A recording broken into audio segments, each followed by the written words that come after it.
¿Empezamos? Sí. Hola, buenas tardes. Bienvenidos a la presentación de Rafa, que yo creo que muchos les conocéis y los que no, hoy vais a saber mucho más de él. Es el escritor del libro A Voluntad, este que tenemos aquí, y vamos a hablar de su novela. Yo quiero primero decir que la leí y me pareció una maravilla como escribe Rafa. Luego lo demostraremos porque vamos a leer unos párrafos y os va a enganchar. Entonces, bueno, de Rafa hablaremos un poquito más tarde. Primero voy a presentar a mis compañeros, que está aquí, por ejemplo, el alcalde, Javier Corpa, que es bueno, el alcalde de San Fernando, y además es un buen amigo de Rafa y del Ateneo. Hola, ¿qué tal? Buenas tardes. Muy buenas tardes, Estrella. Bueno, coméntanos un poquito de tu experiencia con Rafa. Bueno, pues a Rafa le conozco como vecino. Empiezo a leer sobre él hace ya mucho tiempo. Yo creo que los primeros escritos que hacía por Facebook, algunos textos que empezaba a publicar y a compartir con vecinos y con vecinas. Nos encontramos, ojalá nos hubiéramos encontrado de otra manera, desgraciadamente con el problema de metro en San Fernando de Henares.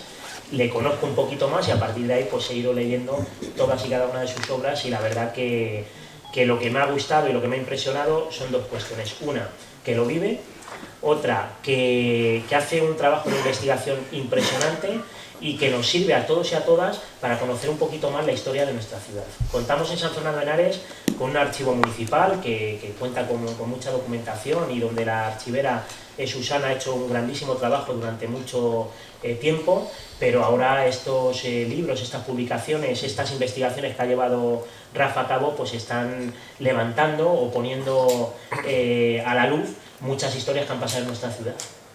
Por eso yo a todo el mundo, a todos los vecinos y vecinas, les recomiendo que lean las obras de Rafa. Y además estamos empezando, ahora me decía Rafa hace un momento, que el otro día estuvo en uno de los 3 institutos de la ciudad, en el Ferran Clua.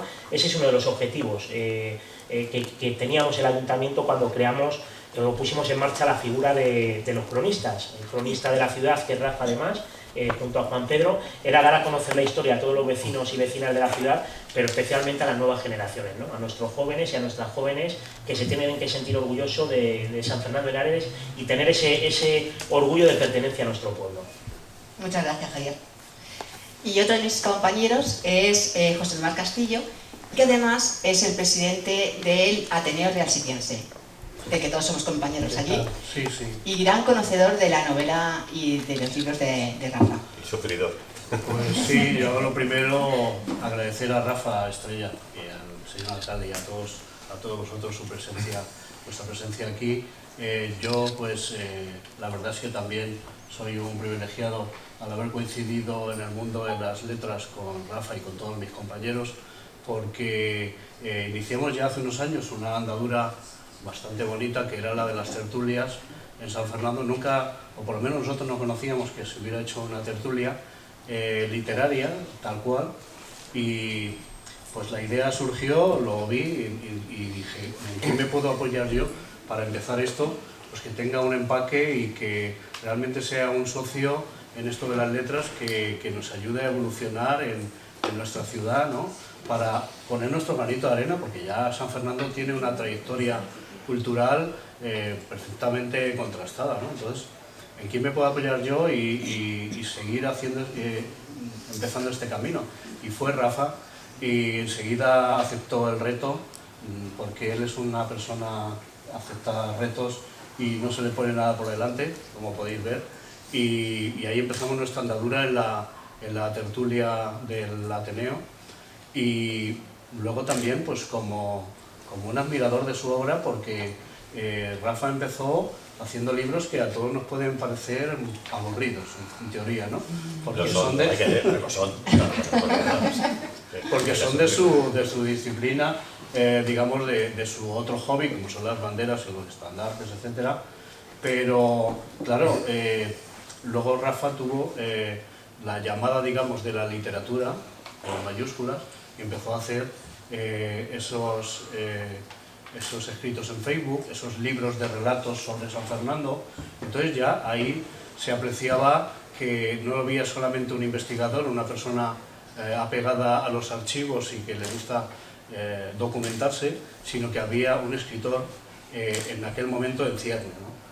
Ahora mismo, después de todas las obras que ha publicado, pues son las memorias, los relatos, Alma sanfernandina, las gacetillas realsitienses, los 3 volúmenes de gacetillas, las memorias de la Plaza del Santo, los 2 volúmenes, ahora ya, no tardando habrá un 3er volumen, se llama Siembra. Todas esas recopilaciones, esas historias nos hacían ver que San Fernando, que es aparte de la ciudad donde vivimos, toda la historia que había detrás y todas las anécdotas de los personajes y de las personas que habían vivido San Fernando desde el siglo XVIII, ¿no? Pero hubo en Rafa un cambio de inflexión, ¿no? Y era la novela en mayúsculas. Y A Voluntad yo creo que es la novela en mayúsculas de Rafa. Por supuesto, el futuro no sabemos lo que nos va a deparar. Seguramente sean otras, digamos, obras maestras, puedo asegurarlo. Pero A Voluntad es la novela por antonomasia, ¿no? La novela de la madurez del escritor en toda su plenitud. Y lo hemos comentado en alguna otra ocasión. No solamente es encontrarse un documento, publicarlo en las gacetillas y ver que ese documento podía ser interesante, sino luego desarrollarlo y hacer una novela. La dificultad que tiene el afrontar los personajes, las situaciones, de qué manera podemos ceñirnos a la realidad y cuáles otras son para realmente darle a la imaginación. Y este libro tiene un equilibrio entre todo eso. La imaginación, la documentación, la literariedad, que hablamos en sus momentos, y es una novela altamente recomendable. No solamente por los hechos, sino por el comienzo, por el desarrollo y por el final, que os vais a descubrir que es totalmente apoteósico. Y aquí seguimos en la brecha.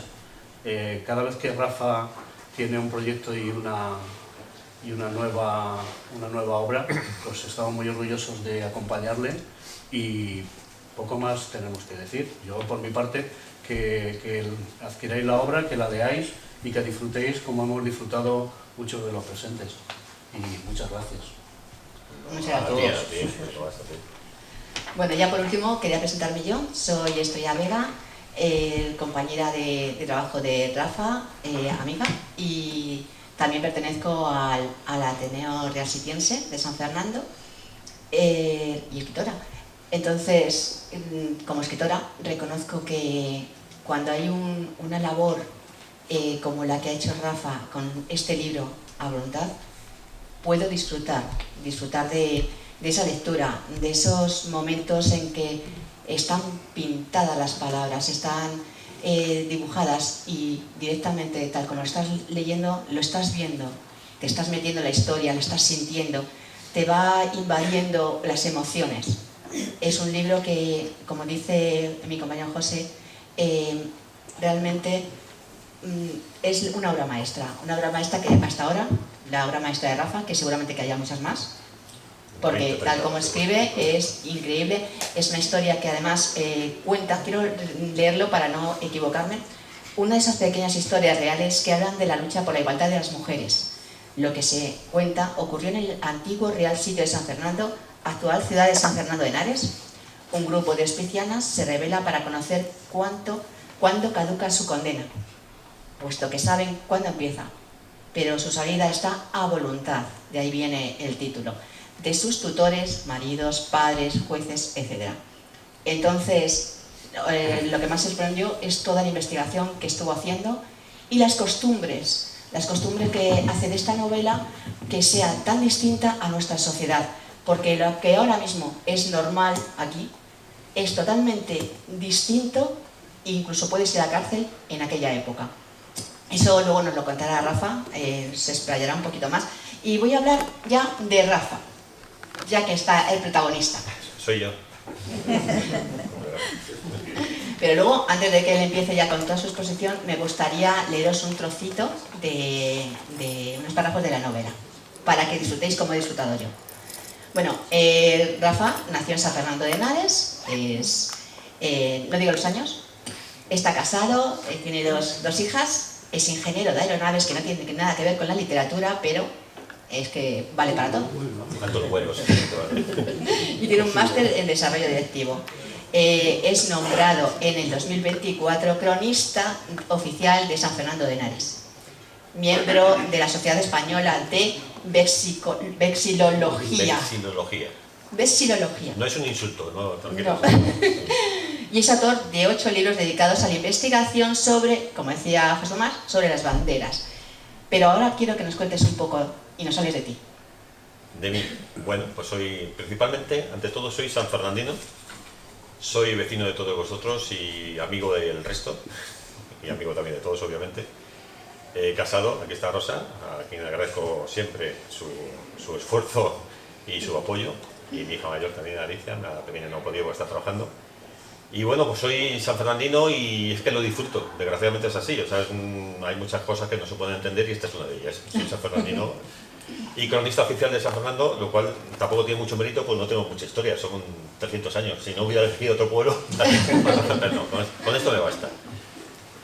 Bueno, yo escribo de hace ya mucho tiempo, pero bueno, digamos de manera un poco más pues dedicada, pues efectivamente, como bien ha recordado Javier, empecé subiendo una serie de imágenes en una página de Facebook y como me parecía muy soso empecé a añadir algunos textos y esos textos fueron creciendo hasta convertirse en relatos.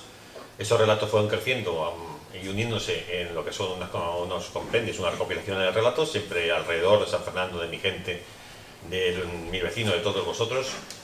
Y luego efectivamente llegó un momento de inflexión que dije, bueno, esto está muy bien, pero me gusta la historia, me gusta escribir, así que voy a escribir sobre la historia. Y como tampoco me gusta escribir de manera, digamos así, un poco aburrida, pues lo que hice fue inventarme unos personajes, una familia, y escribir la historia de San Fernando siguiendo el recorrido de esa familia, que al final no se sabe qué es más importante, la historia de San Fernando o la historia de esta familia. Yo creo que ambas dos. Que tiene el título de Memorias de la Plaza del Santo, que todos los que somos de allí sabemos a lo que nos referimos con Plaza del Santo.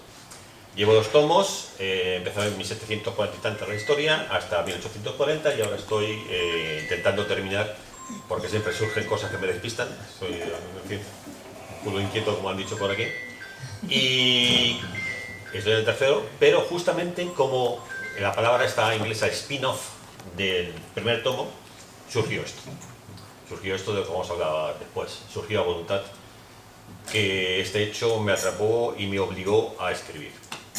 Luego también tengo una serie de libros que creo que son interesantes, son libros para tener en el cuarto baño, que se llaman Gacetillas Resistenses, que son libros con anécdotas, con historias, con personajes, siempre alrededor de San Fernando, que son muy fáciles de leer y cada vez que consigo 100, lo encarpeto, lo lanzo, lo imprimo y está a vuestra disposición. Y bueno, y poco más, y ahora tengo muchos más proyectos, pero bueno, ya lo veréis poco a poco. Tampoco vamos aquí digamos, a desvelar todo el misterio en este momento. Bueno, Voluntad para mí ha sido un auténtico hallazgo, un auténtico placer y lo que, antes de entrar en el libro, lo que sí para mí es importantísimo es que esta historia se conozca y se sepa que ocurrió en un lugar, se llama San Fernando de Henares, antiguo Real Sitio de San Fernando, ¿vale? Pero es muy importante que se conozca porque tiene una trascendencia y una pasión impresionante. Y me la vida también. Ah, no. ¿Hay más? Hay más. Ah. Bueno, estoy deseando leerlo además. Bueno, voy a leeros un trocín. A ver si os gusta, que os va a gustar, ya veréis. Vamos a ver, espérate, que con las gafas, el pinganillo y toda. Madre del amor hermoso. El capítulo primero. El título es Vamos. Vamos. Vamos. Alrededor de las 2 de la madrugada, el silencio exigido, salpicado por rezos aislados que surgen entre sueños, ronquidos, fieros y roces de ásperas telas, es lo que se puede escuchar en la zona guardillada del cuartel de mujeres, en el dormitorio femenino de Nuestra Señora de la Soledad. Otros sonidos, ronroneos y suspiros se ocultan a las inexistentes visitas y a los castos oídos. Al fondo, en el grupo de camas, pegado a la pared septentrional, 9 mujeres están inquietas bajo las sábanas y los grandes trapos que las cubren. Parece que un viento rebelde se hubiera introducido en sus camastros y las agitara por dentro y por fuera, removiendo los ligeros tejidos incompetentes para aplacar el relente de la noche. Están acostadas cada una en un jergón y siguen disfrutando de la novedad. Desde hace solo unos meses han dejado de compartir lecho de 2 en 2. La higiene y la decencia se han impuesto sobre el ahorro después de una dura lucha, sin ganadores a priori, en los despachos de los ecónomos.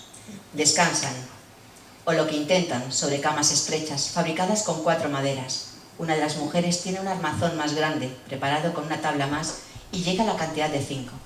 Quizás sea por el voluminoso cuerpo de su ocupante, o tal vez por su condición de ayudante celadora que ejerce cuando conviene o cuando la rectora se harta de soportar sus continuas insumisiones.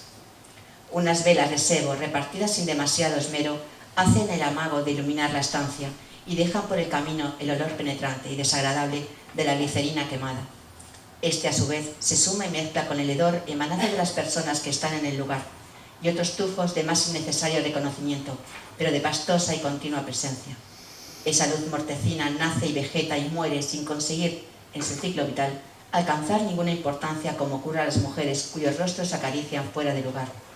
Ni esa iluminación es suficiente para permitir la vigilancia, ni es escasa para tapar el retozo de algunos cuerpos. Bueno, me encanta. Me encanta. Oh, gracias. Muy bonito. Pues, ¿qué hacemos? ¿Nos hablas un poco de la obra? Entramos a matar. Sí, a matar. Yo que como soy un poco inquieto, así que si me disculpáis, yo me voy a mover, me voy a levantar. Voy a hacer una pequeña presentación, no quiero tampoco aburrir, no soy historiador, por lo tanto no quiero tampoco que penséis que aquí vamos a contar la historia y es una clase magistral en absoluto.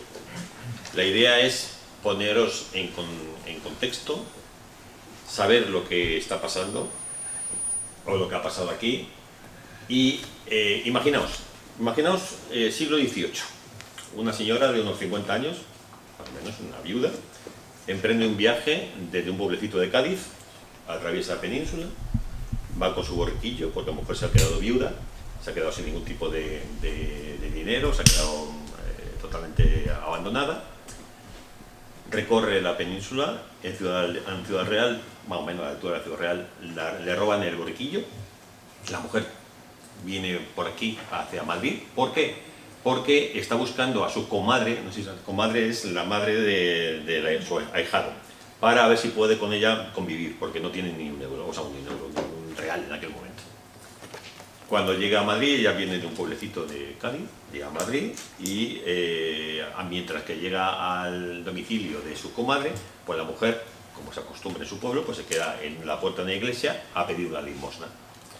De repente aparece el buitre. El buitre es el policía de pobres, es el alcalde de casa y corte de aquella época, que en aquella época cualquiera que pidiese aquí en Madrid inmediatamente era arrestado.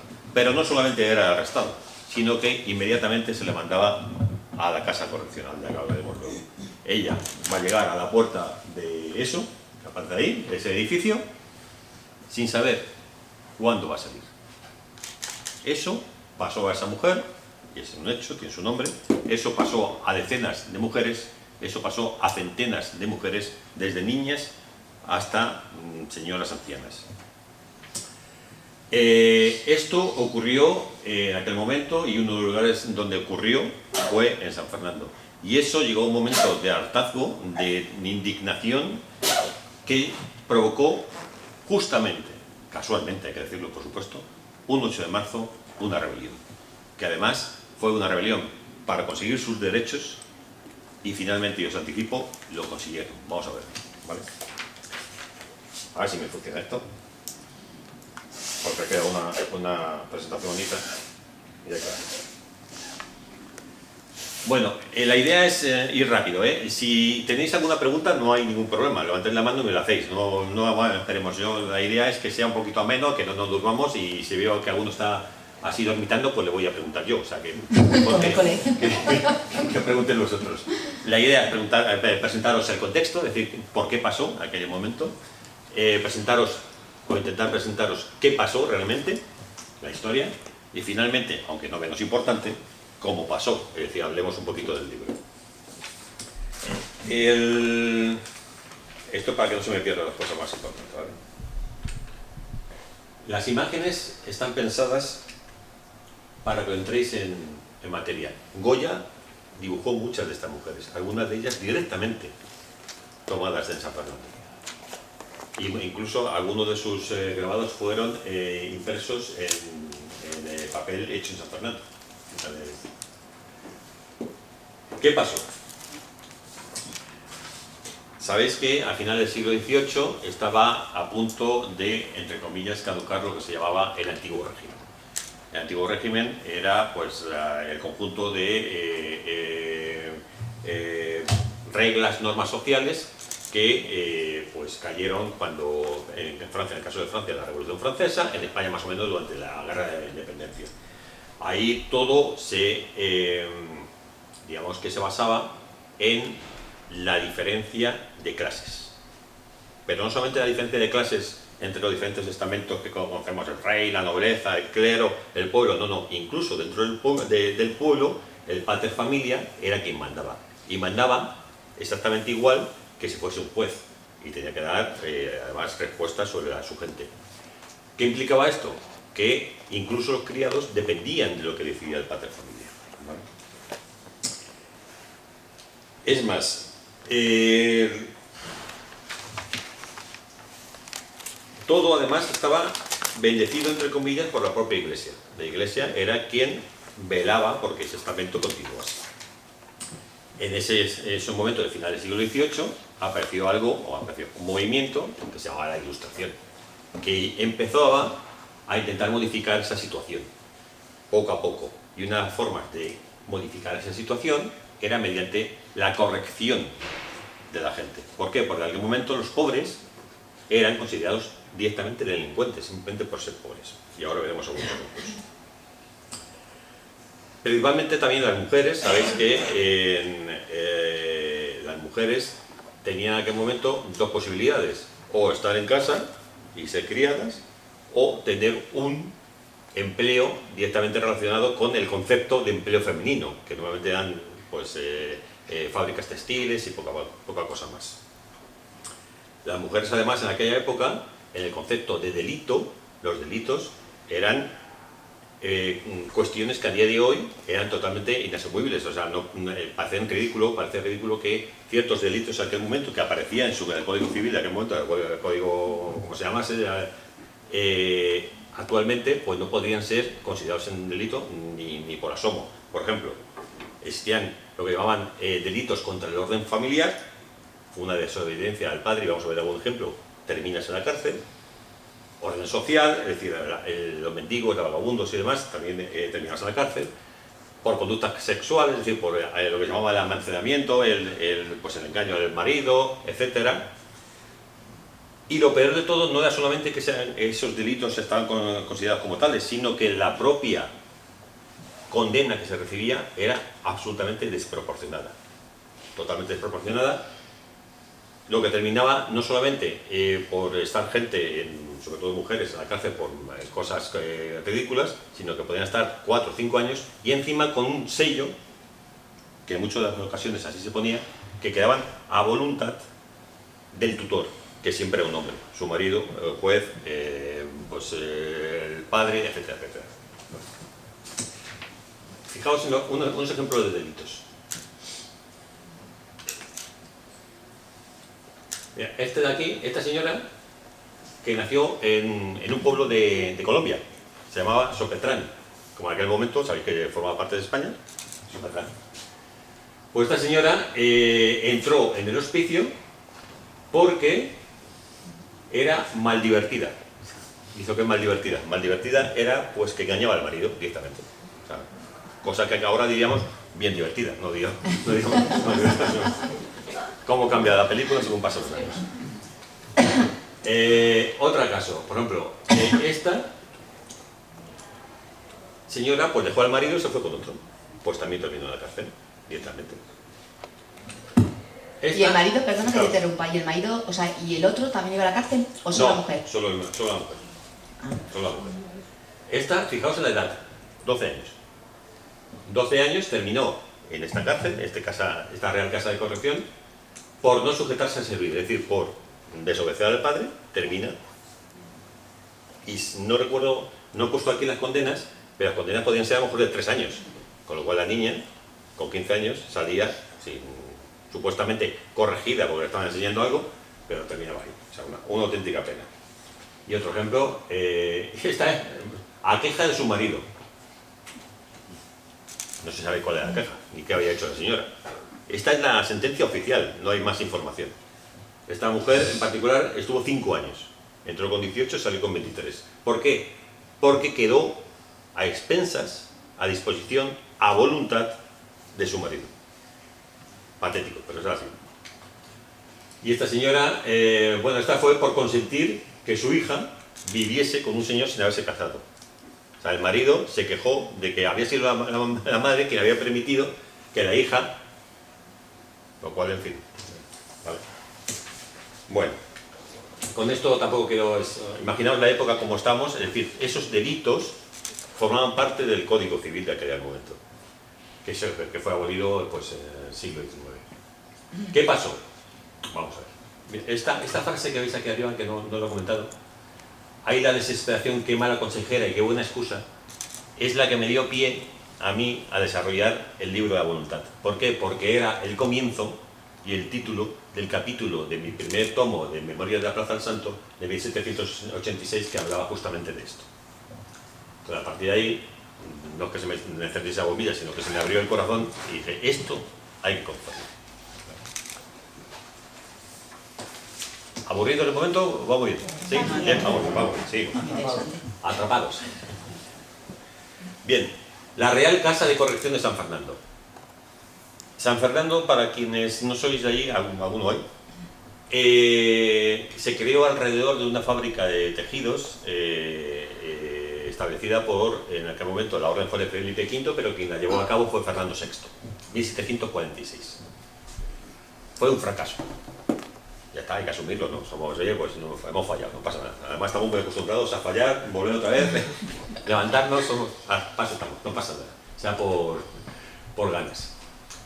Muy pronto, 1750 y poco, ya no tenía producción y quedó abandonado.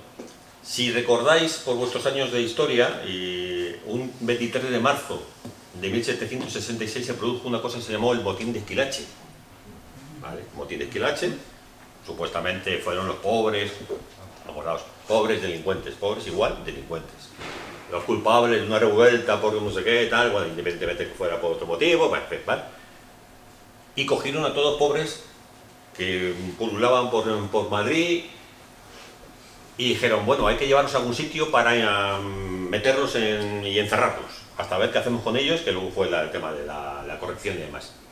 ¿Y dónde nos mandaron?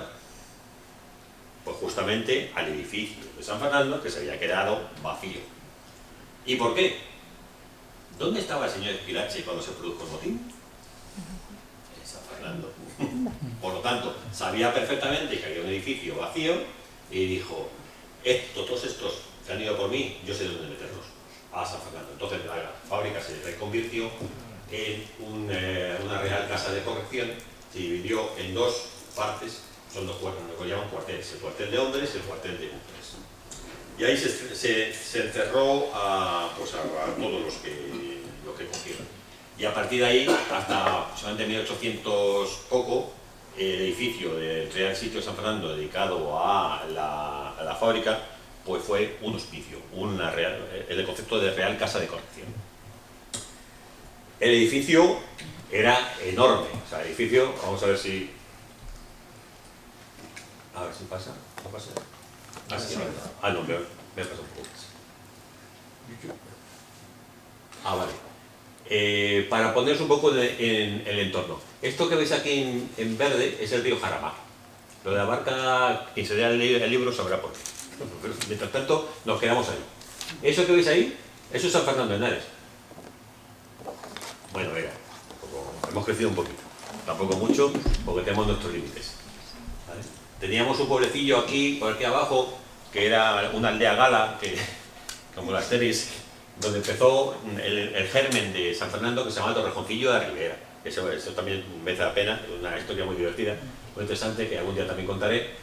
Pero ahí fue donde se hizo la fábrica, ahí no había nada, se hizo fábrica. Y era la fábrica, que sería el cuadrito de arriba, una plaza donde vivía la gente y los operarios, y los comienzos de una plaza redonda que al final no se terminó porque se quedaron sin pasta. Lo normal, en esta época y en la otra también, todas ellas. Entonces, el edificio era para lo que era una fábrica, entonces se reconvirtió rápidamente en una casa de corrección, pero obviamente pues las condiciones, imaginaos, o sea, había gente hacinada, humedades por todas partes, falta de luz, etcétera, pero independientemente de eso, no tuvieron ningún problema en reconvertirlo en talleres. Imaginaos a esa gente aprendiendo pues, a bordar, a tejer, en unas condiciones auténticamente deplorables, ¿no? Lo siguiente, con velas, sin poder dormir y casi sin poder comer, porque textualmente, y lo he leído yo, escrito de mano de administradores de la época, se le daba muy poca comida porque los esfuerzos que hacían eran mínimos, no sudaban. Eso estaba escrito, para que os hagáis una idea de cómo está el tema. Y llegamos ya estamos llegando, estamos aterrizando. 20 años más tarde, en 1766, ya había 700 personas en aquel momento, 300 hombres y 400 mujeres, ahí encerrados. En la parte del cuartel de hombres, se llama cuartel, bueno, el lado de hombres y el lado de mujeres, 300 hombres. Los hombres, curiosamente, se fugaban de vez en cuando en los caminos, que llevaban cuando iban con los guardias de un sitio a otro, pero no daban mucha guerra. ¿Por qué? Porque, sin ofender, los hombres que estaban allí eran los débiles, dado que los hombres fuertes cumplían sus condenas en las obras públicas, en el ejército, en galeras, y si cometían barbaridades en unos presidios, pues en Ceuta, en Melilla, ese tipo de cosas. En cambio, las mujeres, no, las mujeres eran recias, eran amas de casa, eran madres, eran viudas, eran personas pues, que se estaban ganando la vida, pero eran pues, mujeres, personas normales. Bueno. Estos dibujos son de más o menos de la misma época. Esto es de 1777 y esto es de 1800, alrededor de 1800. Como veis, no ha crecido mucho San Fernando. Estos son los lugares donde ocurrieron los hechos y con lo que vais a ver. Y el edificio era esto. Este edificio fue levantado en 1746 y duró exactamente como está hasta aproximadamente después de la Guerra Civil. Por dentro, sí es cierto que sufrió mucho vandalismo, empezando por los franceses, que lo dejaron medio descuartizado, y luego, después de la Guerra Civil, que se desmanteló pues, para construir las casas, porque es lo que había. Vale. Pues, rápidamente, a partir de aquí yo me he tenido que imaginar cómo eran las estancias, todo esto después sale en el libro, para ver que fue necesario porque necesitaba tener un mapa. ¿Por qué? Porque los hechos ocurren dentro de este edificio, por lo tanto yo necesitaba un mapa para perseguir los movimientos de las diferentes mujeres en su lucha, para arriba, para abajo, etcétera, etcétera. Por cierto, solo un detalle. Fijaos cómo se llamaba el dormitorio de las ancianas. Sala de ancianas o pudridero.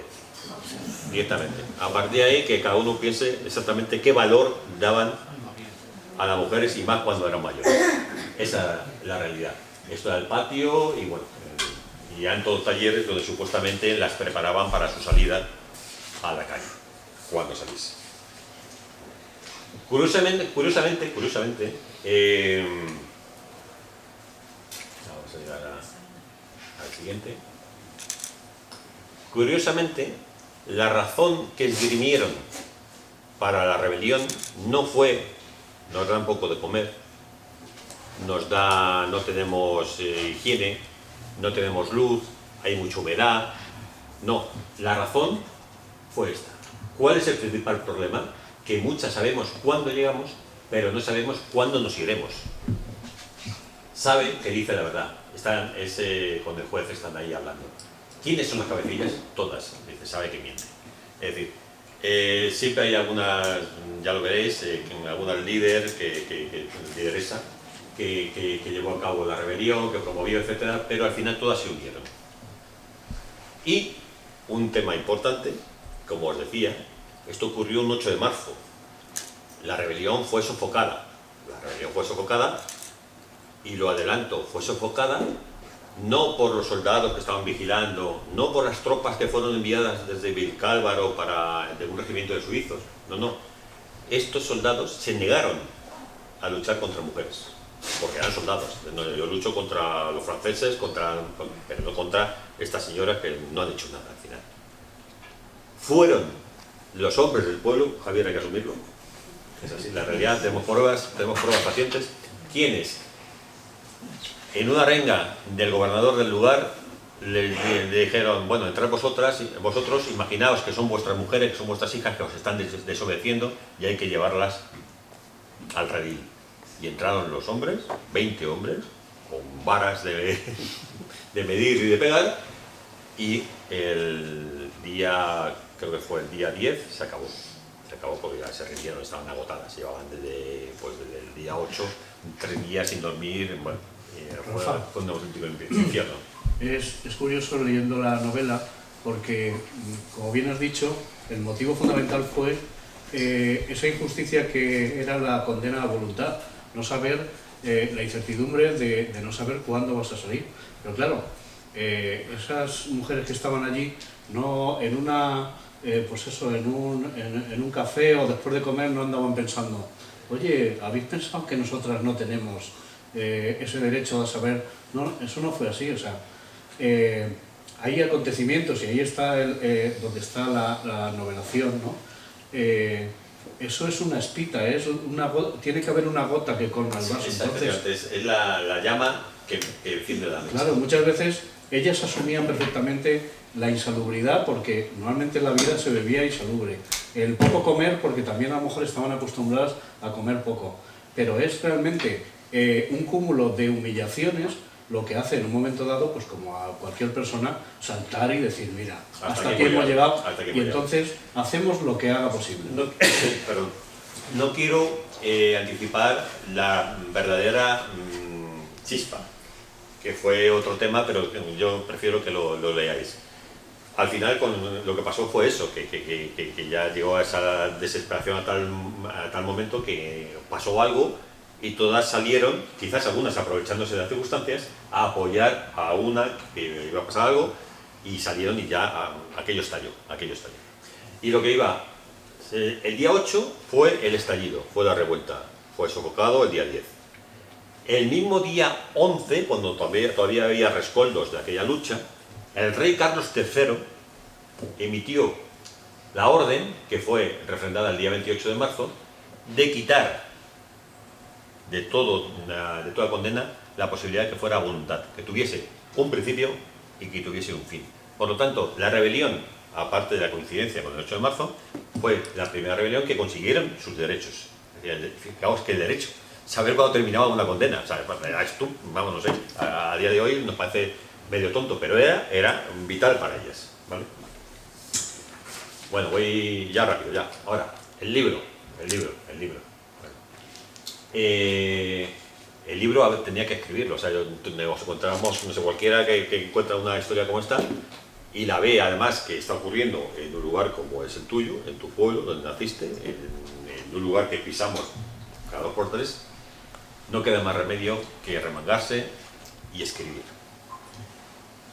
Esta frase tiene la sensación de dar el último bocado a su propia paciencia, saborea el amargor de la infinita inquietud por no saber cuándo va a poder salir de allí y, bajo el amparo del cansancio que la doblega, se sincera con un hilo de voz embarcado entre 2 lagrimones, ya en la penumbra soberana previa al sueño, es el inicio de mañana me voy de aquí.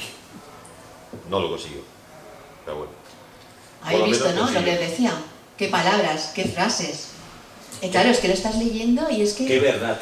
¿Cómo disfrutas leyendo? Tengo aquí como los apuntes, claro. Estoy mayor, necesito apuntes. Es un libro que yo intento que sea de emociones. Para mí es pasional, porque al final, con todo el cariño y todo mi respeto, que obviamente me diréis, ¿qué sabrás tú de lo que piensa una mujer? Totalmente seguro, de verdad. Pero cuando yo leía los informes escritos por un escribano de un juez, que supuestamente es un documento, legalista, no sé qué tal, así, muy serio, se notaba perfectamente que el señor escribano estaba diciendo qué barbaridad estamos haciendo. Incluso reprendía al administrador del lugar por hacer ciertas cosas. Era evidente que había llegado el momento de terminar con esa situación para el resto de mujeres. Obviamente es una novela histórica, entonces como novela histórica hubo un momento en que digamos que pensé en utilizar los nombres reales o no, sobre todo de las mujeres, y posiblemente me equivoqué porque las he puesto. Es decir, todos y cada uno de los nombres de las mujeres protagonistas son ciertos, están totalmente confirmados y obviamente es una novela histórica y es una novela, está novelada, hay momentos en los que no queda reflejado qué pasó en tal sitio, pero todos los nombres son ciertos. En el caso de los hombres, casi todos. Lo que sí son ciertos son los puestos o los roles de aquellos personajes. Había un médico, no se sabe, no tengo información de cómo se sabe, pero había un médico, por lo tanto yo me he inventado un médico que está ahí y hace sus cosas.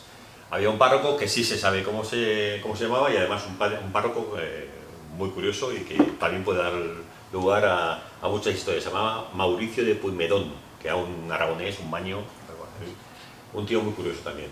Y había un puesto porque yo en toda esta historia precisaba de alguien que me diese ese punto de empatía masculina, que entendiese a las mujeres y que fomentase o ayudase al desarrollo de la novela. Y el personaje era el contralor. El contralor es una especie de contable de aquella época. Y además este señor nació en el otro lado del charco, es español, pero era americano. Y bueno, eso también para leerlo. Las mujeres, de verdad, o sea, bueno, que sí, lo he escrito yo, o sea, que sí me hace la pena leerlo, pero las mujeres, imaginaos, niñas que están ahí encerradas, que quedan al cuidado de ancianas que han cumplido su condena, pero que se reenganchan, entre comillas, y se quedan porque lo que hay fuera es peor. Y deciden quedarse. Personajes como la tornera o bueno, ya lo veréis, una francesa puede ser, ¿no? Una baronesa, en fin, una serie de cosas que se quedan reenganchadas por eso, porque fuera está peor. Las niñas, una niña gitana, que simplemente quedó, digamos, desenganchada de su grupo de la familia que en aquel momento estaban en un mercado en Madrid, y un alcalde de Casa de Corte. El alcalde de Casa de Corte es una especie de juez, creo que por ahí una especie de comisario, para entenderlo, en aquel momento. Pues el hombre la vio sola, gitana, a la cárcel. Condena 8 años de condena. ¿Por qué? Por gitana. Punto. No hay más. Se acabó. No hay más que decir. He intentado que, como decía Estrella, que el escenario, el ambiente, pues recuerda aquella época. Entonces está investigado pues como las costumbres, la forma de hablar. Incluso me he leído todos los sainetes de Don Ramón de la Cruz para ver si se me quedaba algo del deje, y algunas palabras meto ahí, tampoco sin abusar, para que no se corte el ritmo de la lectura. ¿Qué más? La vestimenta, las comidas, para que se entienda perfectamente que estamos en aquella época.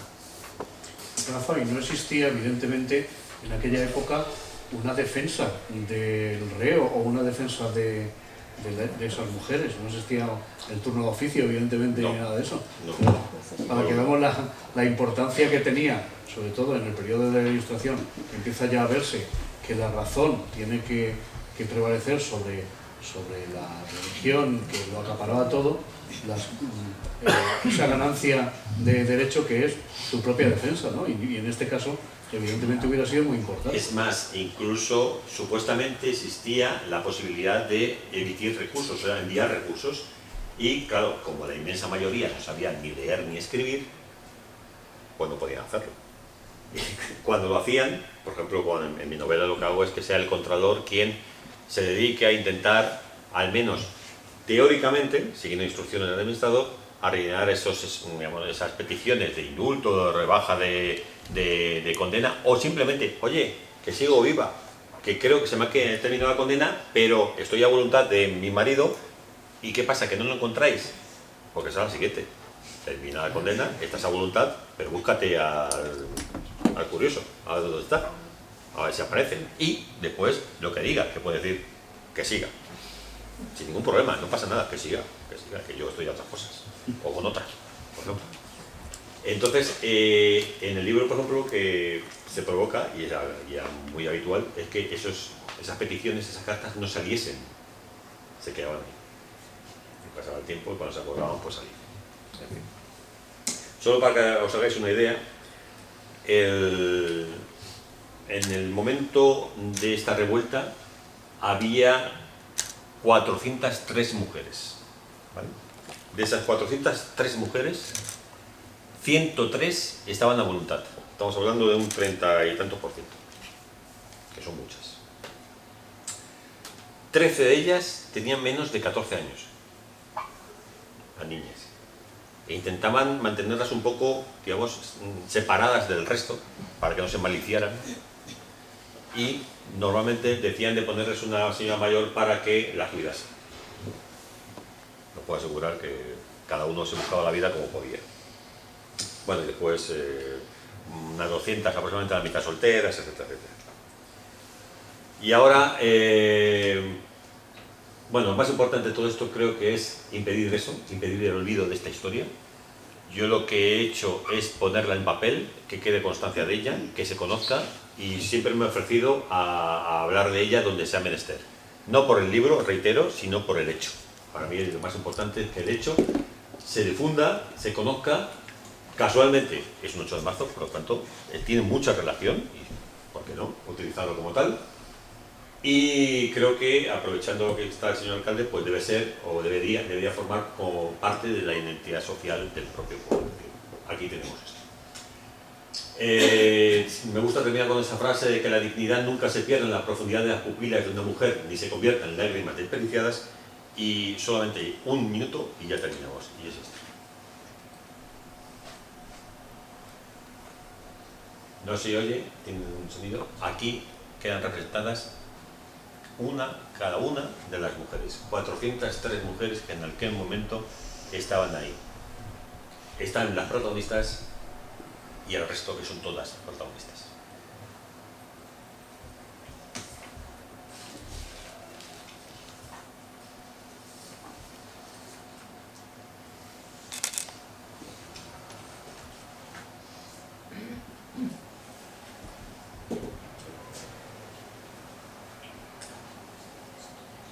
Bueno, no os voy a contar qué pasó con ellas en la realidad. Por supuesto, la ficción es mucho más leve que la realidad, que la verdad. El hecho de que la condena a voluntad se quitase el día 23 de marzo de 1786 no significa que se impusiera, se llevase a cabo inmediatamente, sino que pasaron años. Con lo cual, pues casi todas habían cumplido su condena, más un 50%. ¿De acuerdo? Bueno, yo por mi parte no quiero robaros más tiempo de aburridos con este tipo de cosas, así que os digo, importantísimo que esta historia se conozca, se difunda, y para eso me voy a encargar yo personalmente. Muchas gracias por vuestra asistencia. Si no, ahora hacemos preguntas todas que queráis. Vale.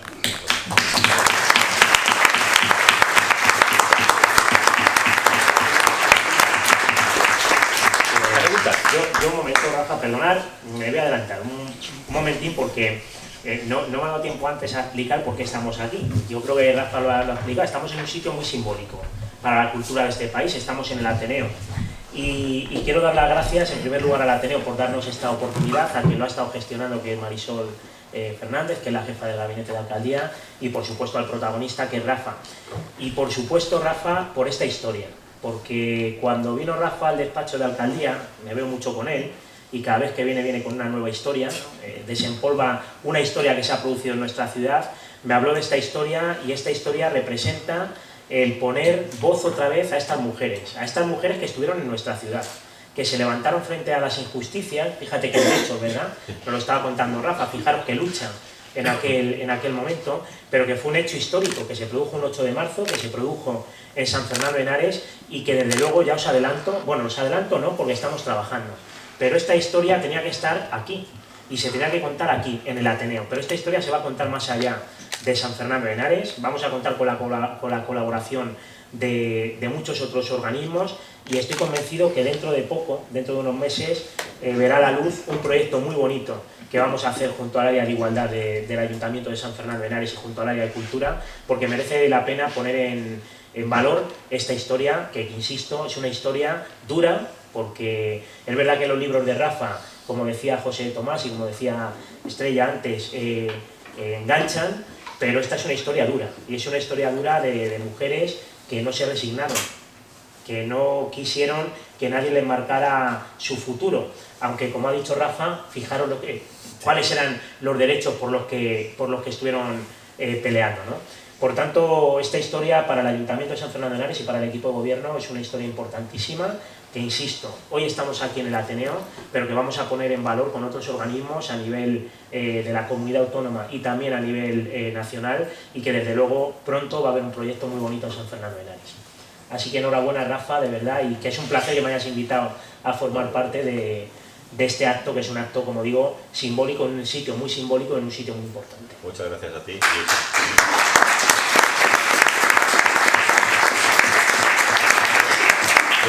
Habéis visto que soy totalmente egoísta, he empezado ni sin agradecimiento a nadie, ni al Ateneo, ni a alguien, Javier, no, yo a lo mío, yo a la historia esta, que es vuestra historia.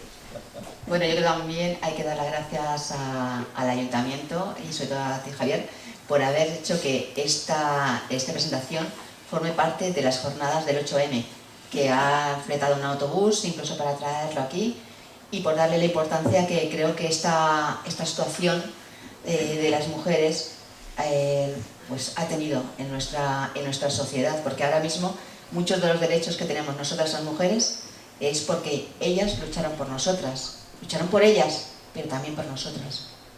Entonces, muchas gracias.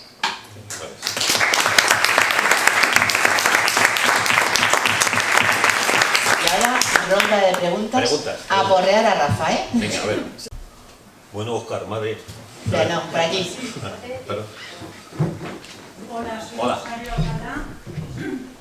Quiero dar las gracias a Rafa por el maravilloso trabajo que ha hecho y le pido mucha fuerza y salud para seguir haciendo mucho más, porque lo que necesitamos son personas como él en este país. Y una cosa para todos los sanfernandinos: la Plaza del Santo no es la Plaza del Santo, es la Plaza de Fernando VI. Eso está bien.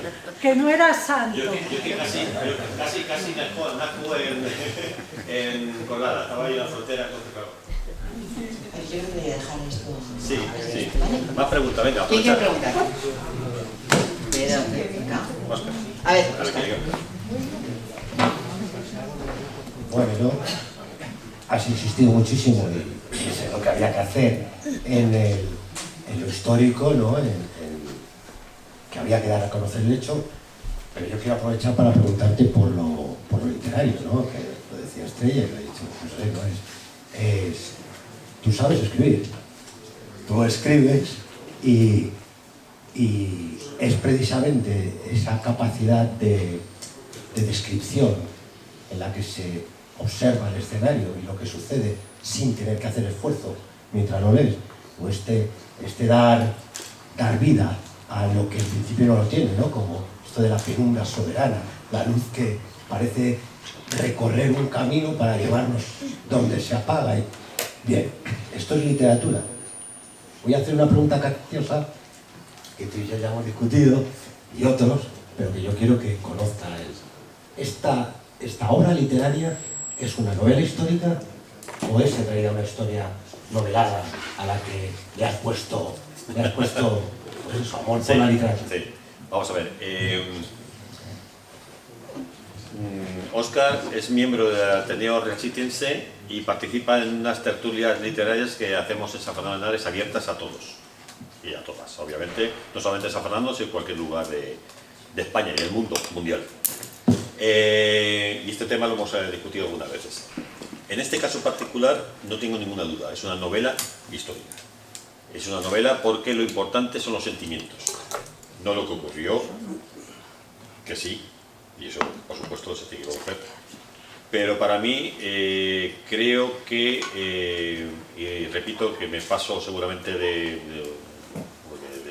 egoísta, creo que he logrado reflejar la pasión, los sentimientos, las emociones, las reflexiones de aquella gente que estaba encerrada en aquellas condiciones y cómo se unieron, porque al final, como bien ha dicho Javier, esto es una lucha y al final, si bien empezó todo por un egoísmo, es decir, pues bueno, yo quiero salir de aquí, pero allí al final yo no soy yo, soy todas. Y por eso yo utilizo siempre en algunas otras presentaciones la unión, porque en un momento dado es además muy visual como indico que las mujeres se unen en jarras a los brazos para defenderse. Vamos, efectivamente. ¿Por qué? Porque es lo más importante son las mujeres y cómo reaccionaron en aquel momento. Esa parte que integra o que une los hechos históricos, los hitos reales que quedan reflejados en un tedioso informe, un expediente, es lo que a mí, donde más cómodo he estado. O sea, yo había veces que me decía mi mujer, estamos aquí en este mundo, porque yo me metía tanto en esas cabezas, en esos corazones, en esas almas que estaban ahí, totalmente desangeladas, abandonadas por todos, incluso por su propia familia, que es así. Pues es lo que he intentado, he interpretado, o al menos he intentado llevarlo al libro para que la gente que lo lea lo sienta. Esa es la idea. Y efectivamente yo creo que es igual que mi memoria de la Plaza del Santo, con perdón, son más historia novelada que novela histórica. Aunque el tercer volumen ya me está saliendo más novela histórica que... ¿Por qué? Porque claro, el escritor, digamos, se hace. Efectivamente. Y es así. Y es cierto que los personajes es que son tremendos. Así, si os metéis en la cabeza o lográis imaginaros cómo podría ser aquello, las cosas que tuvieron que hacer. Y las dos protagonistas, al final, las protagonistas son niñas, mujeres de 16, 17 años, que tuvieron que perseguirse y seguirse. Y luego vamos al final, una serie de cosas, ¿vale? Entonces, en este caso, voto por novela histórica. ¿Más preguntas? Espera, que te pase.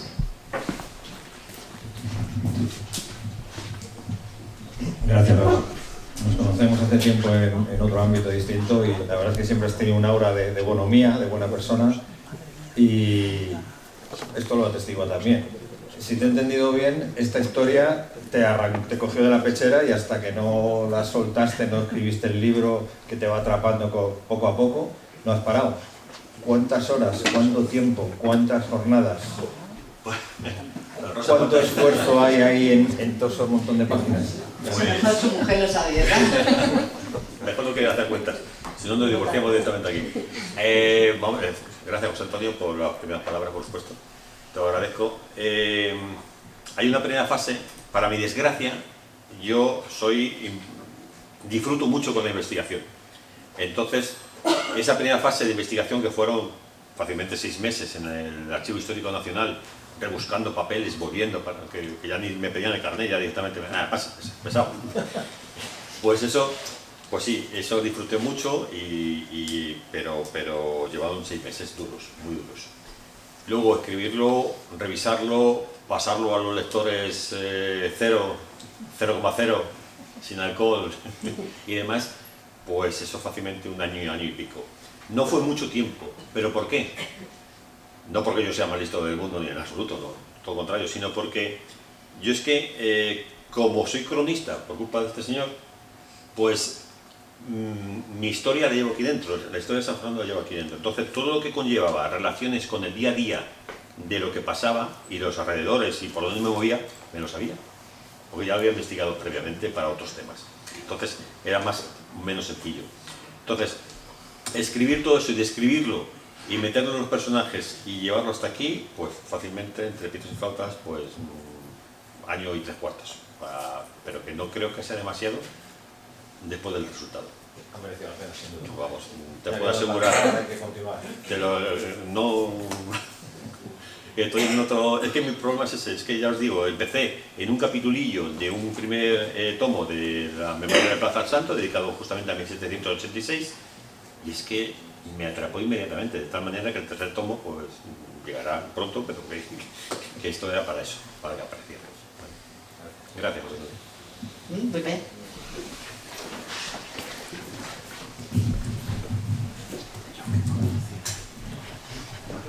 He llegado tarde y el concepto quizás no lo he cogido bien, pero quería preguntarte exactamente qué diferencia hay con el otro concepto, que no sé el nombre técnico tampoco bien, de condena perpetua revisable.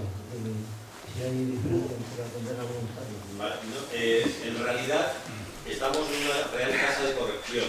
Los grandes, digamos, delitos ahí no estaban. Estaban exclusivamente los delitos, entre comillas, delitos de sangre.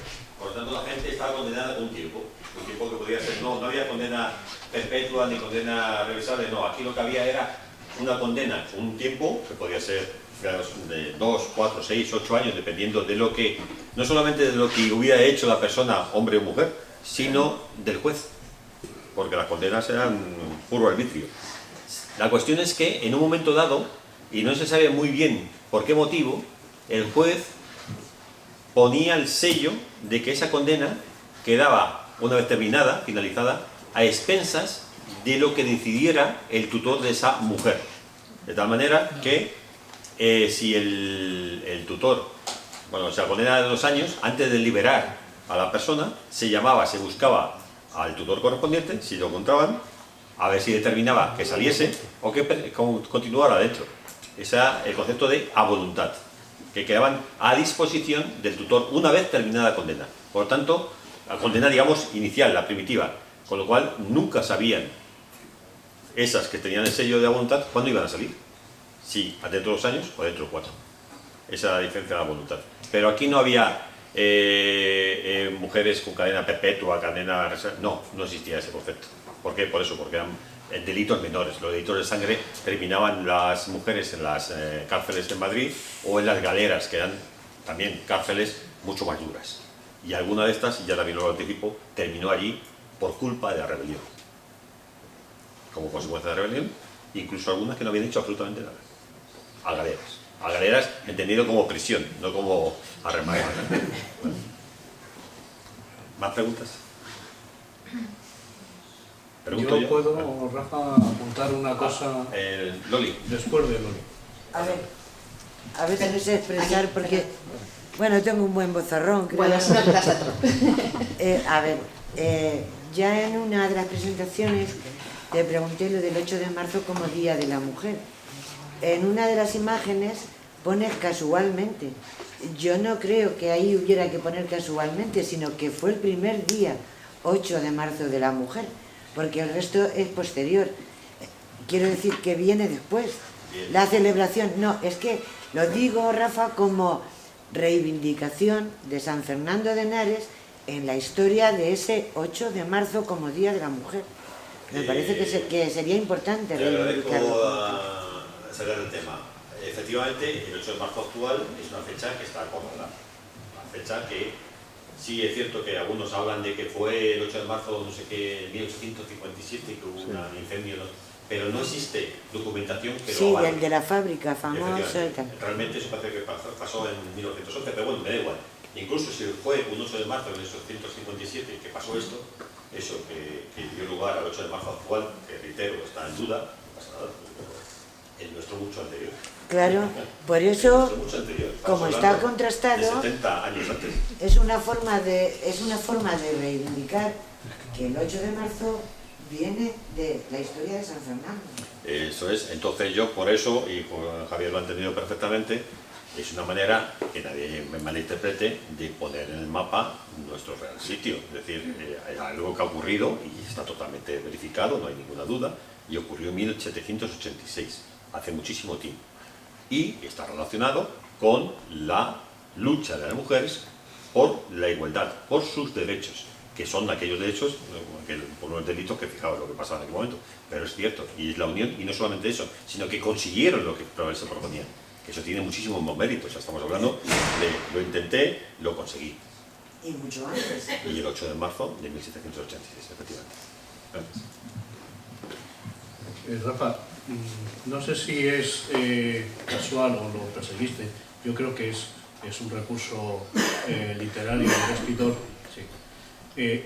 Cuando lees a voluntad no te queda la sensación de leer un libro negro, un libro oscuro, o un libro el que no solamente hable de cosas malas, sino que también has tenido la maestría de meter parte de situaciones rocambolescas, de humor, de documentación sobre todo, de no quedarte solamente en la descripción.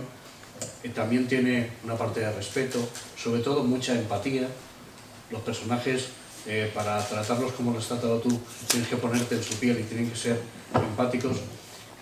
En la voluntad podemos encontrar elementos que nos recuerden a José Saramago en el ensayo sobre la ceguera. Podemos encontrar también a Valle Inclán, podemos encontrar los episodios nacionales de Pérez Galdós. Todo eso es como una especie de ingredientes, pero al final queda la personalidad del escritor, de Rafael Luis Gómez Herrera.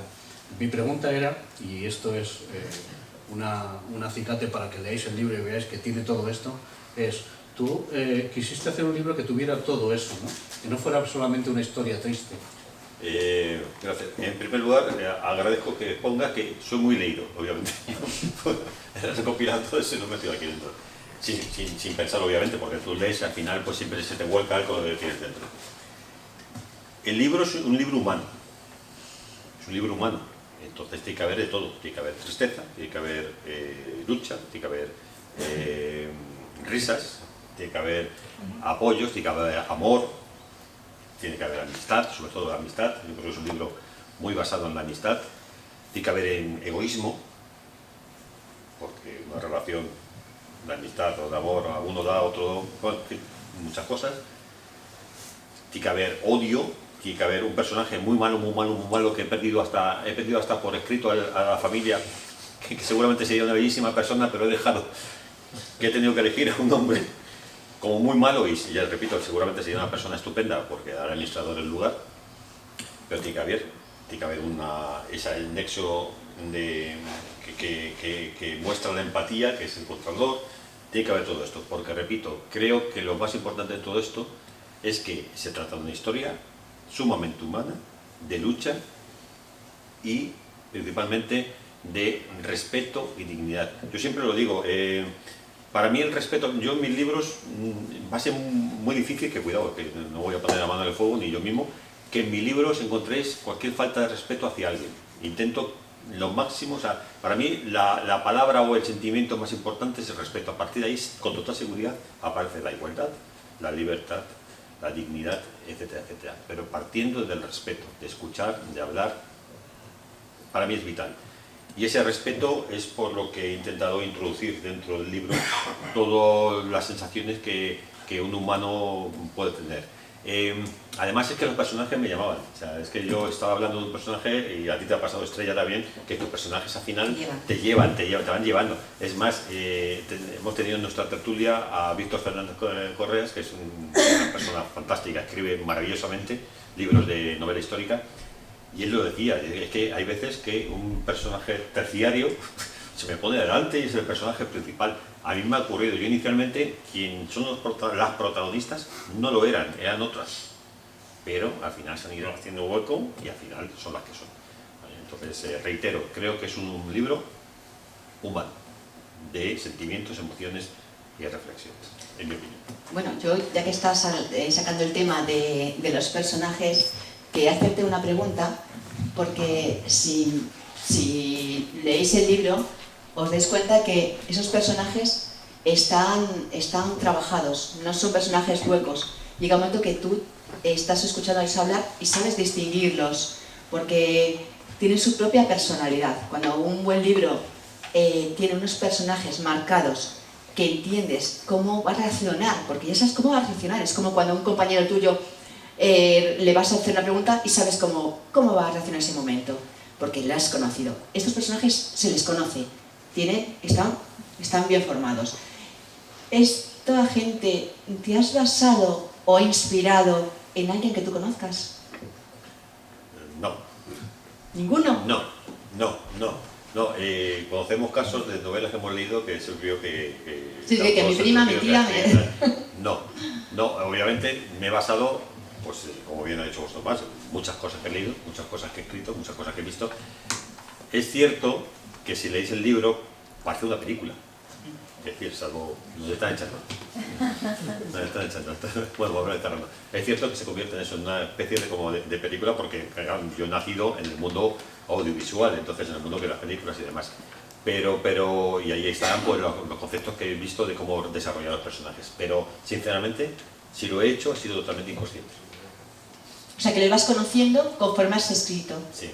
Vas escribiendo y vas conociendo el personaje directamente, lo que te va entrando. Que según iba leyendo yo los expedientes, te haces una idea.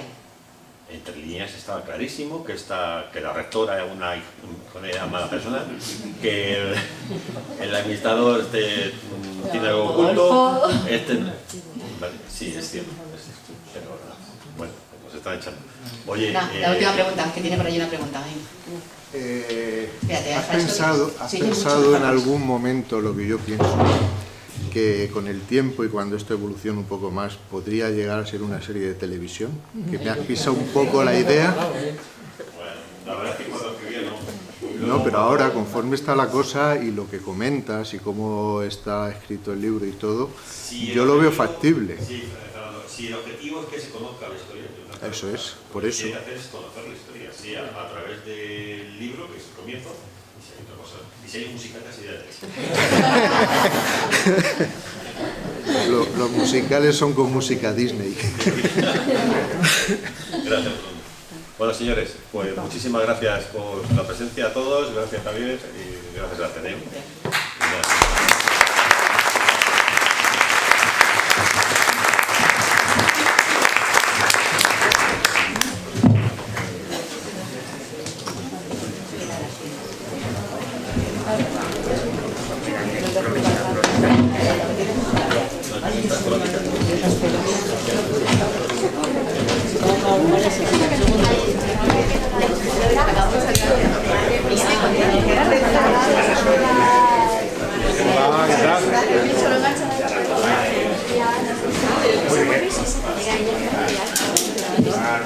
Ah, bueno, si alguien quiere el libro está aquí, ¿eh?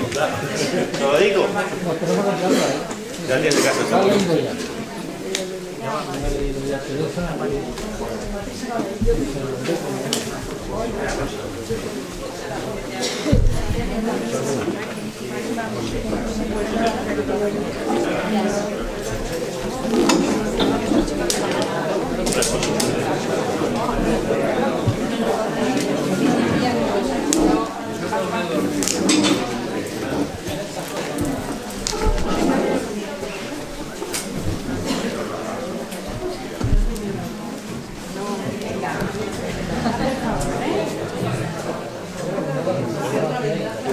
No, yo soy de fotos.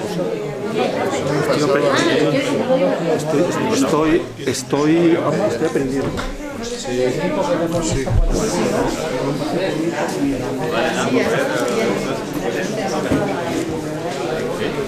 Sí, ha cambiado.